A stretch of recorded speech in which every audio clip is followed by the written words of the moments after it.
용납하기 시작할 수도 있고, 하지만 너 자신은 매우 검소하게 살아야 한다. 그런 돈을 너 자신을 위해 써서는 안 된다. 안 된다고요? 그럼 전 자축해서는 안 되는 겁니까? 호사스럽게 살아서도 안 되고요? 멋진 집에서 살거나 새 차를 사도 안 되고요? 그렇다. 너는 값비싼 옷을 입어서도 안 되고, 비싼 식당에서 밥을 먹어도 안 되고, 사치스러운 물품을 사서도 안 된다.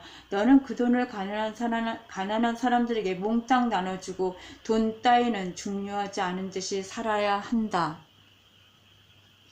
하지만 그게 바로 제가 사는 방식이라고요? 전 돈 같은 건 중요하지 않은 듯이 살고 있어요. 전 실제로 그런 식으로 행동합니다. 돈 따위는 전혀 중요하지 않은 것처럼 자유롭게 쓰고 쉽게 남한테 주고 아낌없이 나누면서요. 내가 갖고 싶은 물건이나 하고 싶은 일인데 돈이 많이 드는 것일 때 전 돈 따위는 전혀 중요하지 않은 듯이 행동하죠. 제 가슴에 누군가를 도와주라고 외치거나 이 세상에서 뭔가 거창한 일을 하라고 외칠 때도 그렇고요.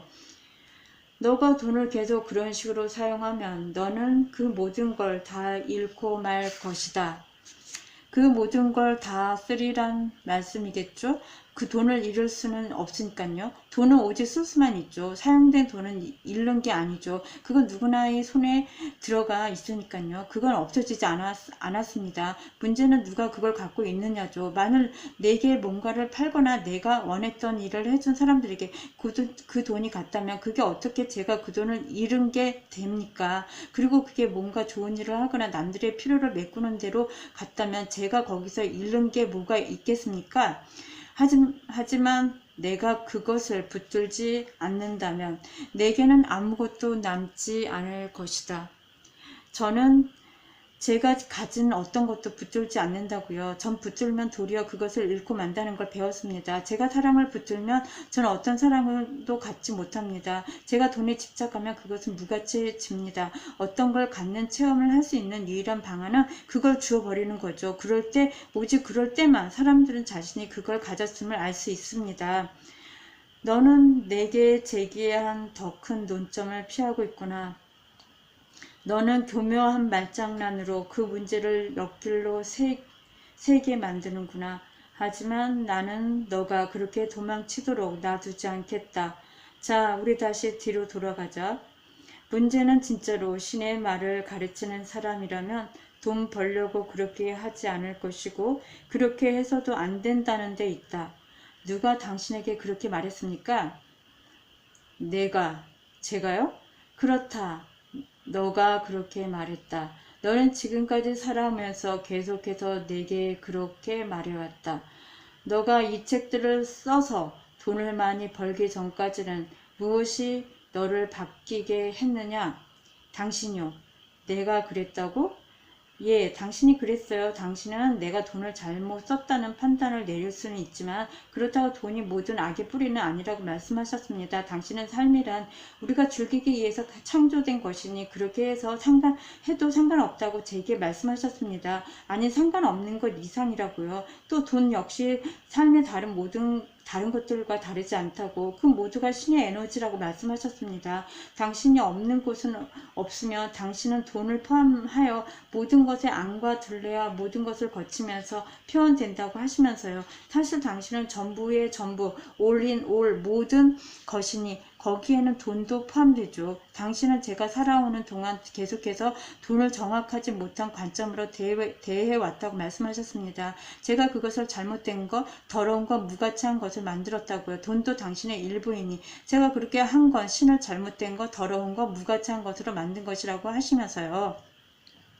당신은 제가 돈은 나쁜 것이고 사랑은 좋은 것이라고 흥미로운 인생 철학을 만들어냈다고 하셨습니다. 따라서 그게 나 자신이든 다른 사람이든 더 많이 사랑하거나 사회에 더 중요한 일을 할수록 그 일에서 버는 돈은 적어야 한다는 식으로요. 그러면서 당신은 세상 사람들 절반이 그것을 거꾸로 알고 있다고 하셨습니다. 우리는 스트립쇼의 무희들과 인류수들에게는 떼부자가 될 만큼 엄청난 돈을 지불하면서도 에이즈 치료법을 연구하는 과학자들과 교실에서 아이들을 가르치는 교사들, 그리고 우리 영혼을 돌보는 랍비와 성직자들은 빵과 물만으로 살아가도록 내버려 두고 있다고 하시면서요.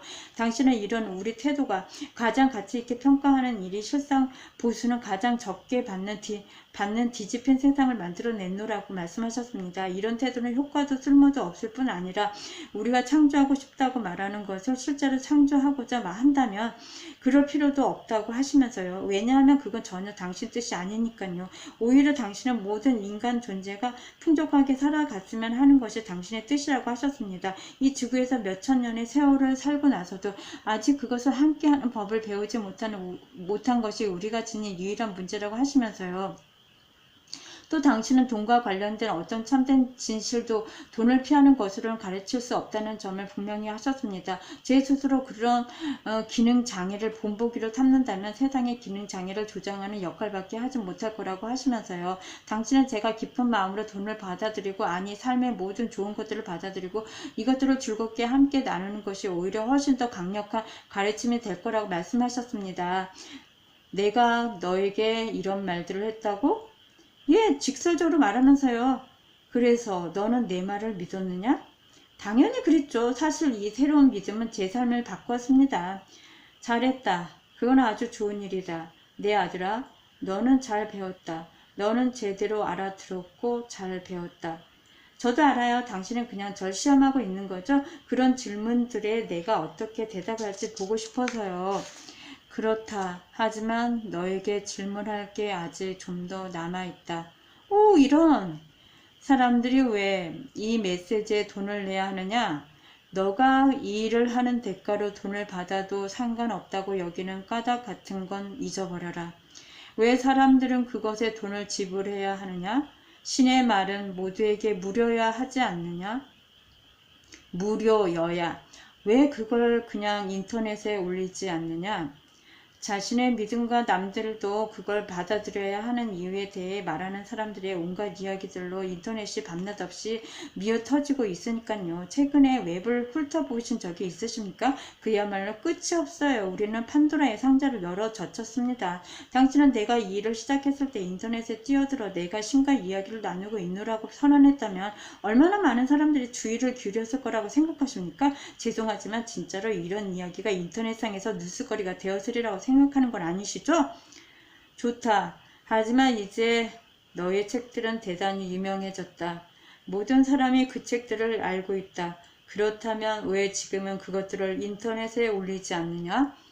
사람들이 신과 나는 이야기, 책들을 값어치 있게 여기는 이유는 남들이 그 책에 대해 그것들의 값어치를 지불한다는 데 있습니다. 말하자면 그 책들을 가치 있게 만드는 것은 사람들이 그 책들에 부여하는 가치입니다. 삶이란 건 결국 사람들이 남을 위해 좋은 일, good things를 하는 것 아닙니까? 그게 바로 우리가 여기서 하고 있는 일이고요. 우리는 누구나 세상에 자신의 상품, 굿즈를 제공하고 있을 뿐입니다. 납땜질을 하든 빵을 굽든 남을 치료하든 혹은 진리를 가르치든 우리가 제공하는 것이 쓸만하다는데 세상이 동의할 때 세상은 그걸 값어치 있다고, 즉 가치를 가지고 있다고 말하죠.